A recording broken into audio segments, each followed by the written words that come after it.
ദൈവത്തിന് സ്തോത്രം. ബൈബിളിലെ ചില സന്ദേശം അറിയിപ്പാൻ ഞാൻ ആഗ്രഹിക്കുന്നു.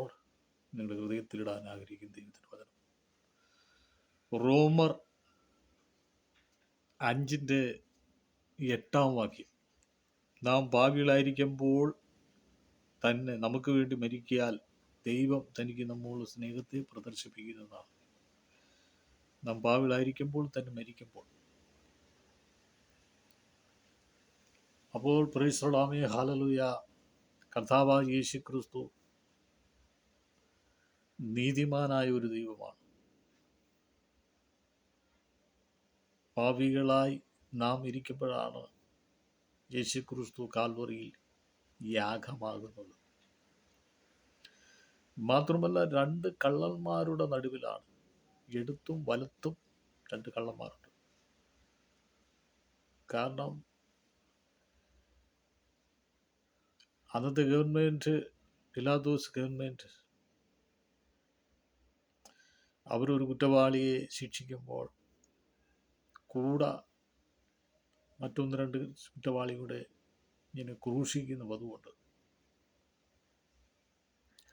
പക്ഷെ യേശു ക്രിസ്തുവിൽ കുറ്റങ്ങളൊന്നുമില്ല. കാരണം എന്ന് പറഞ്ഞാൽ നീതിമാനായ ഒരു മനുഷ്യത്വത്തിൽ നോക്കുമ്പോൾ നീതിമാനായ ഒരു മനുഷ്യപുത്രനാണ്.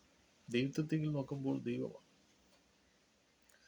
അവൻ്റെ നോട്ടത്തിൽ, അവൻ്റെ സംസാരത്തിൽ, അവൻ്റെ ഇടപെടലിൽ, അവൻ്റെ സഹകരണത്തിൽ, അവൻ്റെ പ്രവർത്തനങ്ങളിൽ, അവൻ്റെ ജീവിതത്തിൽ എന്ന് പറയേണ്ട സകല കാര്യങ്ങളിലും യേശുവിൽ ഒരു കുറ്റവുമില്ല. പിലാത്തോസ് തന്നെ കൈ കഴുകി മാറിക്കളഞ്ഞു. ഇവന് ഒരു കുറ്റവും കണ്ടില്ല. ഈ നീതിമാന്റെ രക്തത്തിന് ഞാൻ പങ്കില്ലെന്നും പറഞ്ഞു കൈ കഴുകി മാറിക്കളഞ്ഞു. കാരണം എന്ന് പറഞ്ഞാൽ ദൈവ.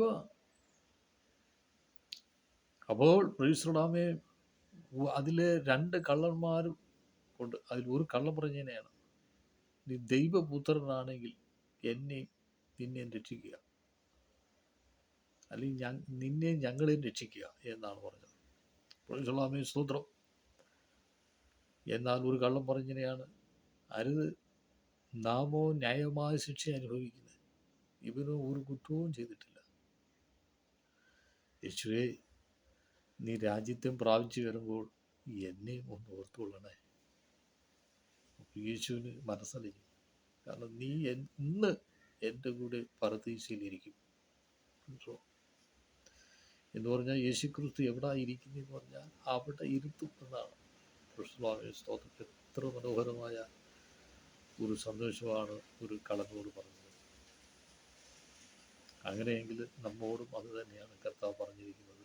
നീ എന്നോടുകൂടെ നീ ഇരിക്കും. എന്നിൽ കേൾക്കുന്ന പ്രിയരെ, നീ യേശു ക്രിസ്തുവിലാണെങ്കിൽ പ്രൈസ് ദി ലോർഡ്, ഹല്ലേലൂയ, നീ ദൈവത്തിൻ്റെ കൂടെ ഇരിക്കുമെന്നാണ് ഇവിടെ പറയുന്നത്. മാത്രമല്ല, അതിൻ്റെ മുന്നിൽ കർത്താവ് എന്ത് കഷ്ടതകൾ അനുഭവിച്ചെന്ന്. ക്രൂശ് ചുമന്ന്, ചാട്ടവേർ കൊണ്ട് അടിയുണ്ട്, മുതുക് ഉലുവ് ചാല് പോലെ കീറി, രക്തവും വെള്ളവും പുറപ്പെട്ട്, അടികൊണ്ട് മുഖത്ത് തുപ്പി, മീശ പുഴുത് പറിച്ചു. അങ്ങനെ ആക്ഷേപങ്ങളും നിന്ദകളും ഒക്കെ കർത്താവ് യേശു ക്രിസ്തു സ്വയം ഏറ്റെടുത്തു.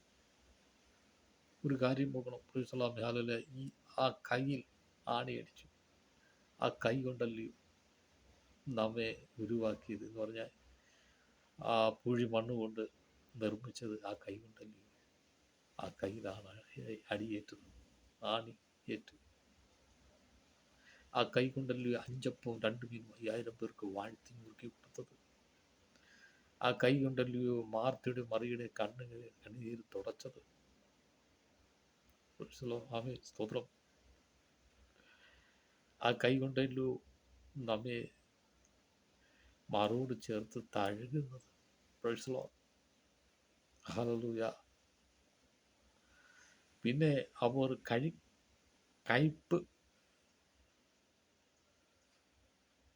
വായിൽ കൊടുത്തു. ആ വാ കൊണ്ടല്ലയോ സകലം ഉളവാക്കിയ ദൈവം. ഹല്ലേലൂയ.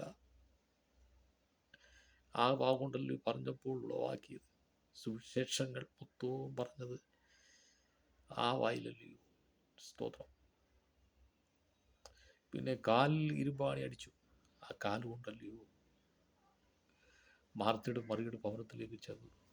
ആ കാൽ കൊണ്ടല്ലയോ നടന്നു ഇസ്രയേലിലേക്ക് നടന്നു, ബേത്ലഹേമിലേക്ക് നടന്നു. ആ കാലുകൊണ്ടല്ലയോ അന്ധൻ, കുരുടൻ, ചെകിൾ, പക്ഷപാതക്കാർ വിളിച്ചപ്പോൾ അടുത്ത് ചെന്നത്. ആ കാലിൽ അണിയടിച്ചു. സ്തോത്രം. ഹൃദയത്തിൽ കുന്തം വെച്ച് കുത്തി വെള്ളവും ചോരയും പുറത്തു വന്നു.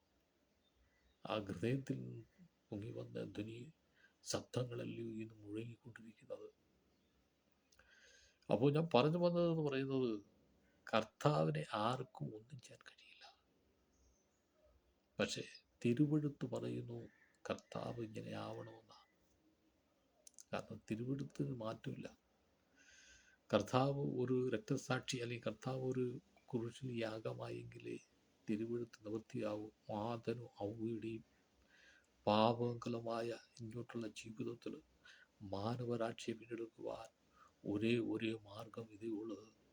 കർത്താവായ യേശു ക്രിസ്തു കാൽവറിയിൽ യാഗമാകണം. ചിലർ ചിന്തിക്കും കർത്താവ് എന്തുകൊണ്ടാണ് ഉണ്ടായിരുന്നതെന്ന് ചിന്തിക്കും. കാരണം എന്ന് പറഞ്ഞാൽ കർത്താവിനെ ആർക്കും തൊടാൻ കഴിയില്ല. കാരണം എന്ന് പറഞ്ഞാൽ കർത്താവിൻ്റെ അരികിൽ ആരെങ്കിലും തൊട്ട് കഴിഞ്ഞാൽ ആത്മാവായി പോകും.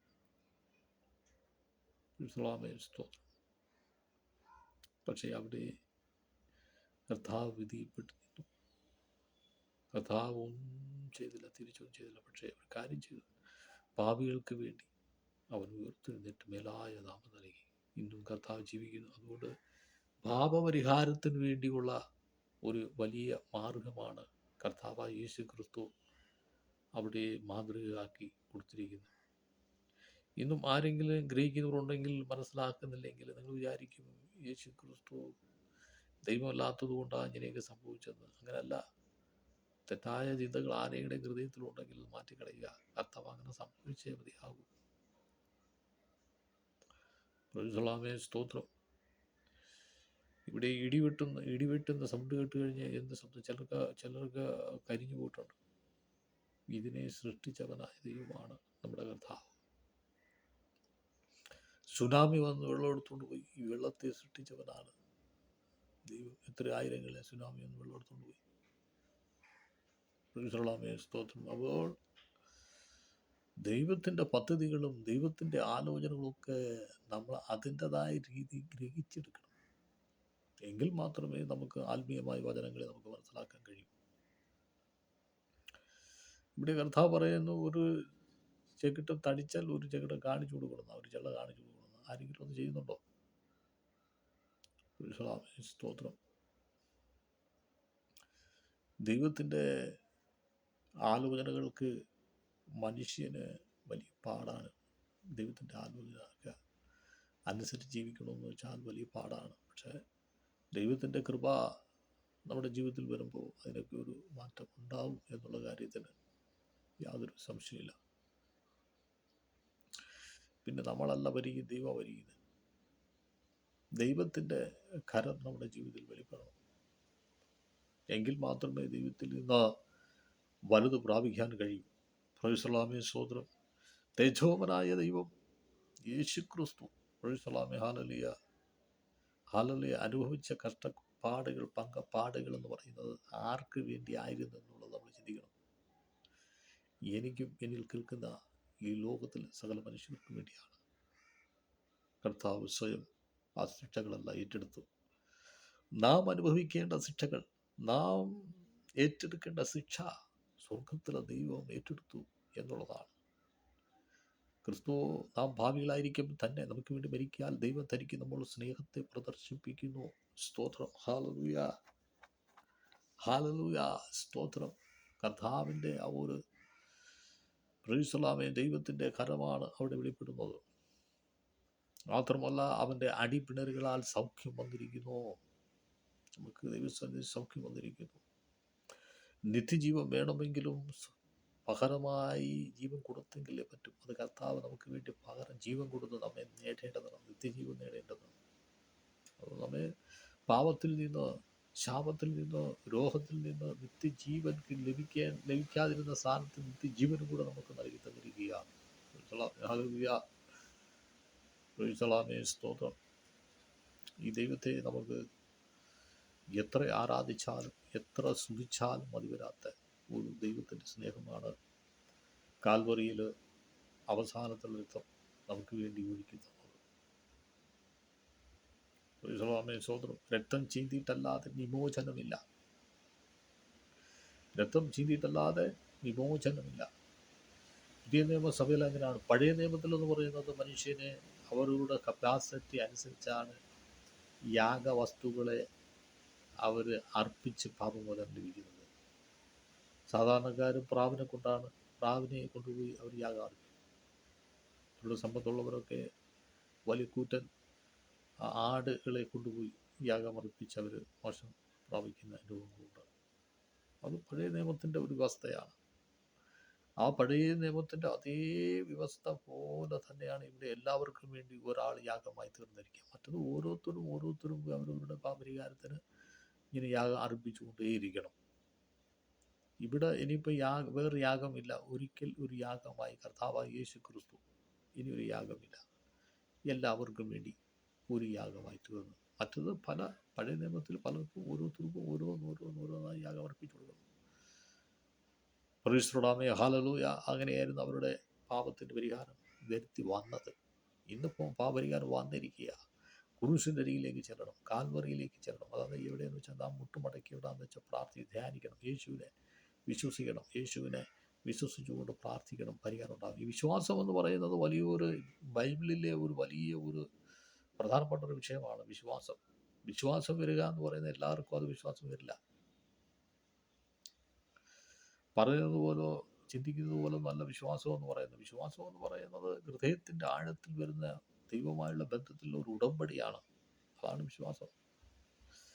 മരിച്ചാലും ആരൊക്കെ എന്തൊക്കെ പറഞ്ഞാലും ആ വലിയ വിശ്വാസത്തിൽ നിന്ന് വ്യതിചലിച്ചു പോകാത്ത രീതിയിലുള്ളതായ സ്തോത്രം ഒരു വലിയ വിശ്വാസമാണ്. അതാണ് വിശ്വാസം എന്ന് പറയുന്നത്. പട്ടിണി വന്നാലും, പ്രയാസം വന്നാലും, ബുദ്ധിമുട്ട് വന്നാലും, ഞെരുക്കങ്ങൾ വന്നാലും, പ്രതിസന്ധി വന്നാലും, മരണം വന്നാലും, രോഗം വന്നാലും, എന്തൊക്കെ വന്നാലും ഈ വിശ്വാസത്തിൽ നിന്ന് മാറിപ്പോകില്ല. ഇതാണ് വലിയ വിശ്വാസം എന്ന് പറയുന്നത്. ആ വലിയ വിശ്വാസത്തിലാണ് നാം യേശു ക്രിസ്തുവിനെ നമ്മൾ വിശ്വസിക്കേണ്ടത്. അപ്പോൾ നമ്മുടെ പാപപരിഹാരം നമുക്ക് ലഭിക്കും. യേശു ക്രിസ്തുവിൽ കൂടെയുള്ള രക്ഷ നമുക്ക് കരസ്ഥമാക്കാനിടയായിത്തീരും. അതാണ് ദൈവം നമ്മളെക്കുറിച്ചുള്ള വലിയ പ്രൈസ്തലോർഡ് കാര്യം ദൈവം ചെയ്തു വെച്ചിരിക്കുന്നത്. പിന്നൊരു കാര്യം, വിശ്വസിക്കുന്നവർക്ക് വിശ്വസിക്കാം. ഇത് അടിച്ചേൽപ്പിക്കുന്ന ഒരു വിശ്വാസമല്ല. പറയുന്നു, ഇഷ്ടമുള്ളവർ ഏറ്റെടുക്കാം. ഹൃദയത്തിൽ എന്താണ് നിങ്ങൾക്ക് മനസ്സിലാക്കാൻ കഴിയുന്നത്? യേശുവാണോ രക്ഷിതാവ് അതല്ലയോ എന്നുള്ളത് അവരവർ തിരഞ്ഞെടുത്ത് നിങ്ങളുടെ ജീവിതം ക്രമപ്പെടുത്തുമ്പോൾ കർത്താവായ യേശു ക്രിസ്തുവിൻ്റെ രക്ഷ നിങ്ങളുടെ ജീവിതത്തിൽ നിറവേറും. അതാണ് രക്ഷയെന്ന് പറഞ്ഞ ഒറിജിനൽ. സാധാരണ നമ്മൾ പറയുന്ന പോലെ ഡൂപ്പൊന്നുമല്ല, ഒറിജിനൽ രക്ഷയാണ്. പ്രൈസ്തലോർഡ്. അതായത് ബൈബിളിൽ എഴുതിയിരിക്കുന്നതായ യഥാർത്ഥ പുതിയ നിയമത്തിൽ പ്രധാനപ്പെട്ടതാണ് രക്ഷ. ഒന്ന്, വലിയ വിശ്വാസം നമുക്കുണ്ടാവണം. രണ്ട്, രക്ഷ ഉണ്ട്. രക്ഷ എന്തായാലും മാനവരാക്ഷിക്കുണ്ട്. അത് നമുക്ക് വിശ്വാസം ഉണ്ടാകണം. സഹോദരന്മാർ ആരെങ്കിലും ഉണ്ടെങ്കിൽ നമുക്ക് അതിലുള്ള വലിയ വിശ്വാസം ഉണ്ടെങ്കിൽ മാത്രമേ ഇതിനൊരു മോചനം, അതായത് നമ്മുടെ പരിഹാരത്തിൻ്റെ ഒരു മോചനം കണ്ടെത്താൻ കഴിയും എന്നുള്ള കാര്യത്തിൽ യാതൊരു സംശയമില്ല. ബൈബിൾ അങ്ങനെ പഠിപ്പിക്കുന്നത്. ഹല്ലേലൂയ, സ്തോത്രം. അതുകൊണ്ട് കർത്താവായ യേശു ക്രിസ്തുവിൻ്റെ വചനം, പ്രൈസ്തലോർഡ്, വചനത്തിൻ്റെ ശക്തി, വചനം നമ്മോട് പഠിപ്പിക്കുന്നത് ഇങ്ങനെയാണ്. പഴയ നിയമത്തിലുള്ള ആലോചന തന്നെയാണ് പുതിയ നിയമത്തിൽ വെളിപ്പെട്ടത്. ഹല്ലേലൂയ. അപ്പോൾ സ്തോത്രം, ക്രിസ്തുവിനെ കുറിച്ചുള്ള പ്രവചനം അനവധിയുണ്ട്. യേശു ക്രിസ്തു ജനിക്കുമെന്നും ജീവിക്കുമെന്നും പ്രവർത്തിക്കുമെന്നും ഉയർത്തെഴുന്നേൽക്കുമെന്നും അതിന് പുതുപോലെ മടങ്ങി വരുമെന്നൊക്കെ ദൈവത്തിൻ്റെ വചനത്തിലെ ഹല്ലേലൂയ ആലോചനകളൊക്കെ ഉണ്ട്. അതൊക്കെയാണ് ഇപ്പോൾ ഈ നിവൃത്തിയായത്. സ്തോത്രം. അത് പ്രൈസ്തലോർഡ് ശിഷ്യന്മാർക്കറിയാം. കാരണം യേശു ക്രിസ്തുവിനെ ക്രൂശിക്കുന്ന സമയത്ത് ശിഷ്യന്മാരൊന്നും നിലവിളിച്ചൊന്നുമില്ല. കാരണം ശിഷ്യന്മാർക്കറിയാം. കാരണം യേശുവിൻ്റെ കൂടെ നടന്നതാണ്. അവർക്കറിയാം. അവരെ യേശു പഠിപ്പിച്ചിട്ടുണ്ട്. ഇങ്ങനെയൊക്കെ സംഭവിക്കുമെന്ന് അവർക്കറിയാം. ഈ അറിയാത്തവരാണ് ഇത് കിടന്ന് കരയുന്നത്. യേശുവിനെ ക്രൂശിച്ചപ്പോൾ കിടന്ന് കരയുന്നതിൻ്റെ അനുഭവം എന്ന് പറയുന്നത് അറിയത്തില്ല. അതാണ് അതിൻ്റെ സാരാംശം അറിയാത്തതുകൊണ്ടാണ് കരയുന്നത്. ഹല്ലേലൂയ, സ്തോത്രം. കർത്താവ് പറഞ്ഞിരിക്കുന്ന എല്ലാ കാര്യങ്ങളും പൂർത്തിയായിട്ടുണ്ട്. ബൈബിള് നല്ല രീതിയിൽ വായിക്കുകയും പഠിക്കുകയും ധ്യാനിക്കുകയും ഒക്കെ ചെയ്യുമ്പോൾ നമുക്ക് ബൈബിളിൽ കൂടെ തന്നെ നമുക്ക് സന്ദേശം ലഭിക്കും എന്നുള്ള കാര്യത്തിൽ യാതൊരു സംശയമില്ല. പ്രൈസ് ദി ലോർഡ്, സ്തോത്രം. അതുകൊണ്ടാണ് രക്ഷ ഒന്ന് ഒരുക്കിയിട്ടുണ്ട്. കർത്താവായ യേശുക്രിസ്തുവാണ് രക്ഷകൻ. രണ്ട്, നമുക്ക് വിശ്വാസം ഉണ്ടാവും. വിശ്വാസം എന്ന് പറയുമ്പോൾ കേവലം പ്രൈസ് ദി ലോർഡ് നമ്മുടെ കാര്യങ്ങൾക്ക് വേണ്ടിയുള്ള രക്ഷ എന്ന വിശ്വാസമല്ല, രക്ഷയിൽ നേടുന്ന വിശ്വാസം വേണം. പ്രിയരെ, ഞാൻ പറയട്ടെ, യേശുക്രിസ്തുവിനെ വിശ്വസിക്കുന്നത് പട്ടിണി മാറ്റാനല്ല, യേശുക്രിസ്തുവിനെ വിശ്വസിക്കുന്നത് വിദേശത്ത് പോകുവാനല്ല, യേശുക്രിസ്തുവിനെ വിശ്വസിക്കുന്നത് സമ്പത്തുണ്ടാക്കാനല്ല, യേശുക്രിസ്തുവിനെ വിശ്വസിക്കുന്നത് മറ്റുള്ളവരുടെ മുമ്പിൽ വലിയ നിലയിൽ ജീവിക്കുന്നതിന് വേണ്ടിയല്ല, യേശുക്രിസ്തുവിനെ വിശ്വസിക്കുന്നത് മതം മാറുകയല്ല, താണ മതത്തിൽ നിന്ന് മറ്റേ ക്രിസ്തീയ മതത്തിലേക്ക് പോകുമ്പോൾ നമുക്കെല്ലാ പ്രശ്നങ്ങൾക്ക് പരിഹാരം ഉണ്ടാകുന്നതിന് വേണ്ടിയൊന്നും അല്ല. ചിലർ പറയുന്നത് പണ്ട് ആ മതം മാറിയത് അന്നത്തെ പീഡന കാലഘട്ടത്തിൽ സാധുക്കളെ ഒക്കെ ഉപദ്രവിക്കുന്നത്, അതുകൊണ്ട് ഈ മറ്റൊരു ക്രിസ്ത്യൻ മതത്തിലൊക്കെ ആയാൽ ഒരു മാറ്റം ഉണ്ടാവുമെന്ന് പറഞ്ഞ് മാറിയതാണെന്നാണ് ചിലർ പറയുന്നത്. അങ്ങനൊന്നുമല്ല.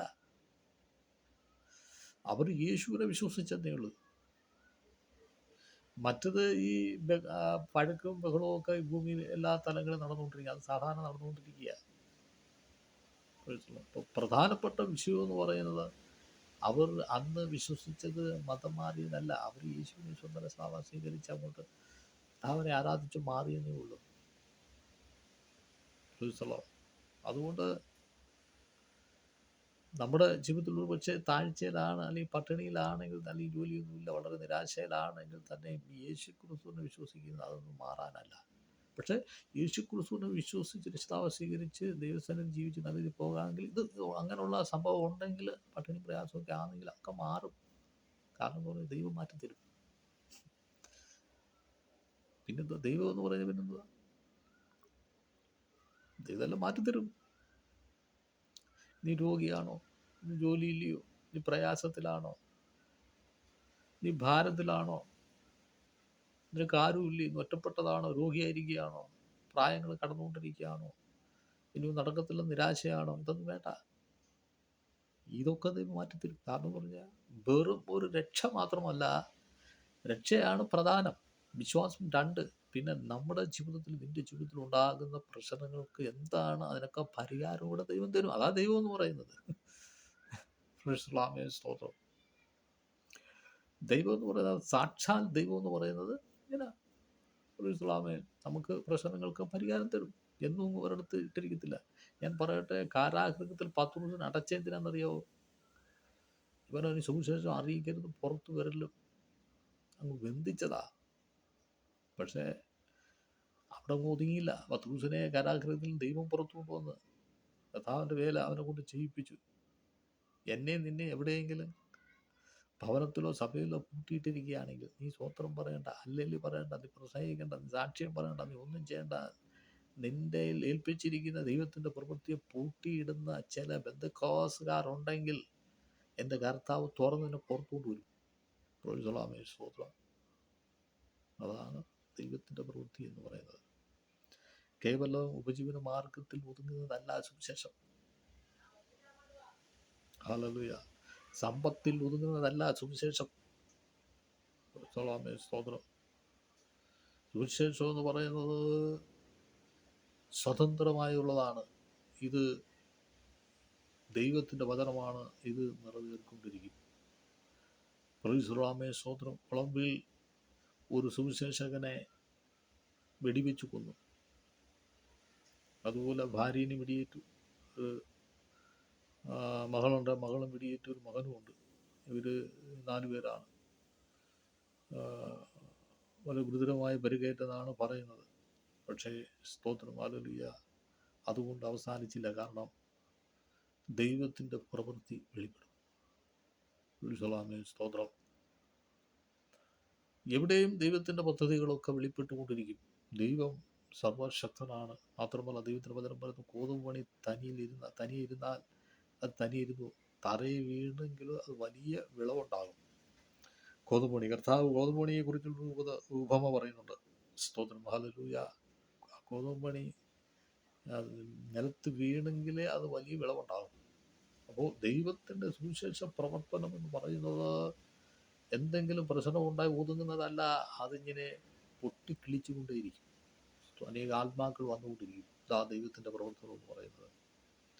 എവിടെയാണ് പ്രശ്നങ്ങൾ ഉണ്ടാകുന്നത്, ആ പ്രശ്നങ്ങൾ ആരാണ് ഉണ്ടാക്കുന്നത്, ഉണ്ടാക്കുന്നവനും മാറ്റം ഉണ്ടാവും. ആരാ അത് ആ, ആരുടെ ആർക്കാ വന്നിരിക്കുന്നത് അവർക്കും മാറ്റം ഉണ്ടാകും. അതാണ് വിഷയം എന്ന് പറഞ്ഞാൽ, ഒരു സുവിശേഷകനെ ആക്രമിച്ചാൽ ഈ സുവിശേഷകൻ കഷ്ടം അനുഭവിക്കുകയും സുവിശേഷകനും മാറ്റം ഉണ്ടാവും, ഈ ആക്രമിക്കുന്നവനും മാറ്റം ഉണ്ടാവും. ഇതാണ് ദൈവത്തിൻ്റെ പ്രവർത്തനം എന്ന് പറയുന്നത്. സ്തോത്രം. അതുകൊണ്ട് നമുക്ക് പറയുവാൻ ദൈവത്തിൻ്റെ വലിയ പ്രവൃത്തി നമുക്ക് കാണാൻ കഴിയും. അവൻ്റെ കരങ്ങളിൽ ഏൽപ്പിച്ച് നാം പ്രാർത്ഥിക്കുമ്പോഴും. അതുകൊണ്ടാണ് കർത്താവായ യേശു ക്രിസ്തുവിൻ്റെ ക്രൂശിലെ മരണം എന്നേക്കുമായ ഒരു വിജയമാണ്. കാൽവറിയിൽ ക്രൂശിൽ കിടന്ന് ജയോത്സവം കൊണ്ടാടി യേശു ക്രിസ്തു. ഹല്ലേലൂയ. ജയോത്സവമാണ്, തോൽവിയുടെ ഉത്സവമല്ല, ജയത്തിൻ്റെ ഉത്സവം. സ്വതന്ത്രം. അത് എന്നും എപ്പോഴും ജയോത്സവം കൊണ്ടാടിക്കൊണ്ട്, ഇന്നലെയും പറഞ്ഞോ നാളെയോ മാസത്തിൽ ഒരു പ്രാവശ്യം വർഷത്തിൽ ഒരു പ്രാവശ്യമുള്ള ഉത്സവമല്ല, ജയോത്സവമല്ല. യേശു ക്രിസ്തു ഓരോ മിനിറ്റുകളിലും ജയോത്സവം കൊണ്ടാടിക്കൊണ്ടിരിക്കുകയാണ്. ഓരോ മിനിറ്റുകളിലും ജയോത്സവം കൊണ്ടാടി. ഹല്ലേലൂയ. ദൈവത്തിൻ്റെ ശക്തമായ വിടുതലുകളെ അനുഭവിക്കണമെങ്കിൽ അവൻ്റെ കൃപാസനത്തിൽ കടന്നു വന്നെങ്കിൽ പറ്റൂ. Price the Lord. ഈ ദൈവം പ്രൈസ് നമുക്ക് വേണ്ടി പ്രവർത്തിക്കുന്ന ദൈവത്തിൻ്റെ മണ്ഡലങ്ങളെ ഓർക്കുമെങ്കിൽ ഹല്ലേലൂയ, എത്ര സ്തുതിച്ചാലും മതി വരില്ല. ദൈവത്തിൻ്റെ അത്ഭുതമാണ്. അതുകൊണ്ട് സഹോദര, സഹോദരി, എന്നിൽ കേൾക്കുന്ന പ്രിയരെ, നിങ്ങൾക്കൊരു മുഖ്യമായ വിഷയമെന്ന് പറയുന്നത്, പ്രധാനപ്പെട്ട വിഷയമെന്ന് പറയുന്നത് യേശു ക്രിസ്തുവിൻ്റെ ആ ക്രൂശിലെ സ്നേഹം നമ്മൾ മനസ്സിലാക്കണം. ഈ ലോകത്തിലെ സ്നേഹം മനുഷ്യരൊക്കെ ഒരു പക്ഷേ മറന്നു വരും.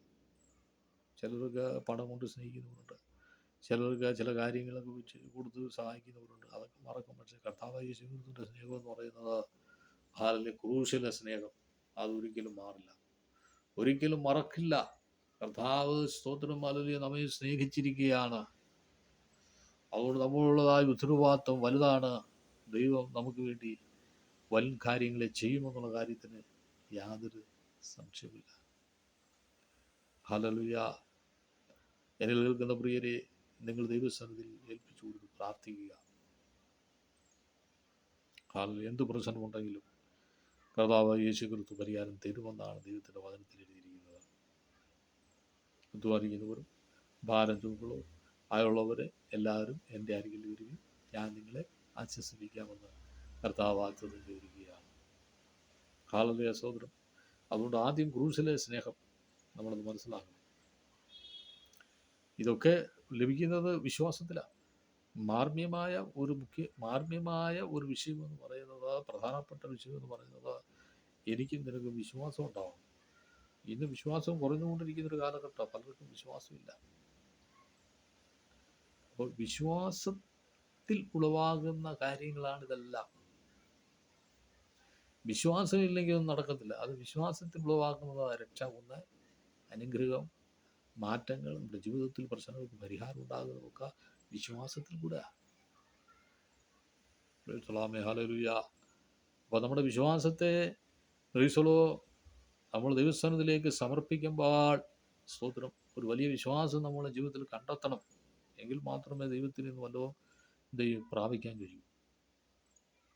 സത്യം നിങ്ങളെ സ്വതന്ത്രമാക്കുമെന്ന് ദൈവത്തിൻ്റെ വചനത്തിൽ എഴുതിയിട്ടുണ്ട്.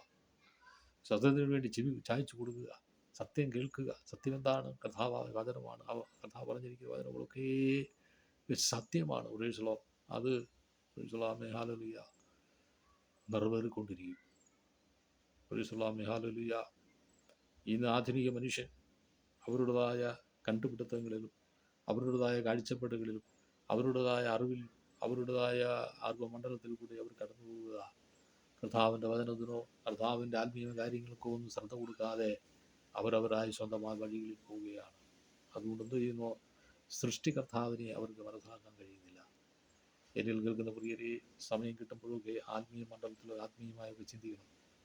ആത്മീയമായ കാര്യങ്ങളിലൊക്കെ നമ്മൾ ഇടപെടണം, മനസ്സിലാക്കണം.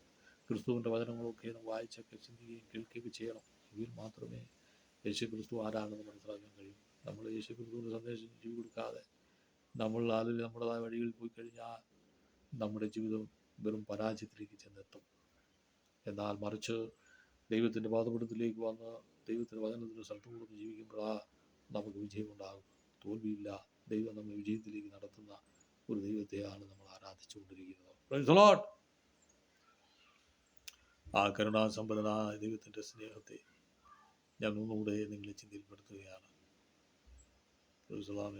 യേശുവല്ലേ കാൽവറിയിൽ കിടന്ന് നിലവിളിച്ചത്, എൻ്റെ ദൈവമേ, എൻ്റെ ദൈവമേ, നീ എന്നെ കൈവിട്ടത് എന്ത്? കാരണം എന്ന് പറഞ്ഞാൽ ബ്രീസിലെ ഭൂമിയിൽ നിന്ന് എനിക്ക് പോകാൻ താല്പര്യമില്ല. കാരണം എന്ന് പറഞ്ഞാൽ ബ്രീസലാമെ ഭൂമിയോട് ബന്ധത്തിലുള്ളതായ സ്നേഹം യേശുവിന് ബ്രീസലാമെ ഈ ഭൂമിയിൽ വിട്ടുപോകുവാൻ മനസ്സ് വരുന്നില്ല. കാരണം എന്ന് പറഞ്ഞാൽ അത്രമായി മനുഷ്യനെ സ്നേഹിച്ചിട്ടുണ്ട്. മനുഷ്യത്വത്തിലുള്ള കാര്യം ഞാൻ പറയുന്നത്. പക്ഷെ പോയേ പറ്റും. പിതാവിൻ്റെ അല്ലെങ്കിൽ ദൈവത്തിൻ്റെ വചനം നിവൃത്തിയാവണമെങ്കിൽ പോയേ പറ്റും. കർത്താവ് കൈവിട്ടേ പറ്റൂ. കർത്താവിനെ കൈവിട്ടേ പറ്റൂ. മനുഷ്യത്വത്തിൽ ദൈവത്തിന് കൈവിട്ടേ പറ്റും. അതുകൊണ്ട് മനുഷ്യത്വത്തിൽ നിലവിളിക്കാൻ, പിതാവേ എന്നെ കൈവിട്ട എന്തിന്? നിന്നെ കൈവിട്ടത് എന്ത്? ദൈവം പിതാവ് പുത്രൻ പരിശുദ്ധാത്മാവാണ് പുത്രനെ കൈവിട്ടത് ക്രൂശിൽ. ആ അനുഭവങ്ങളിൽ ഈ ഭൂമിയിൽ നിന്ന് യെരൂശലേമേ തനിക്ക് ഈ ഭൂമിയും മനുഷ്യനെ ഉപേക്ഷിച്ച് പോകാൻ പറ്റുന്നില്ല. ആ മാനസികമായ ചിന്തയിൽ, മനുഷ്യത്വത്തിൻ്റെ ചിന്തയിൽ. പക്ഷേ ദൈവത്തിൻ്റെ വചനം നിവൃത്തിയാകണമെങ്കിൽ ഈ ഭൂമി വിട്ടു പോയേ പറ്റും.